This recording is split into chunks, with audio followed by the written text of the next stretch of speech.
How to free up space on OneDrive. So first of all, go to your browser and then log into your OneDrive.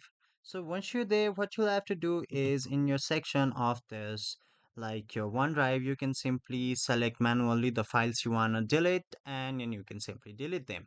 So another option could be like going to the settings option, simply hover over to the settings again. So once you're into settings again, it will like load up to manage storage. So here it creates storage summary for you and then you can simply get more storage. But for that, technically, what you'll have to do is you'll have to pay and upgrade to a plan in order to like get more storage, get cloud storage with Microsoft 365. But what are the other options you can do is like freeing up space. So you can simply select to delete items from OneDrive or from the Outlook.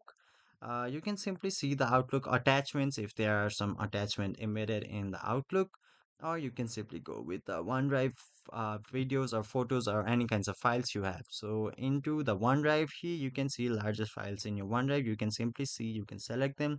So let's go with this, and then you can simply press on delete, and you can manually delete the files, and it will delete the file, and you'll be getting some of the space. So, but you don't have to worry because OneDrive simply doesn't occupy or get occupied that easily. The full storage won't get full that easily, so you'll have to keep in mind about that. So that are some simple ways of like getting up more space in your OneDrive. Hopefully this helps. Thank you.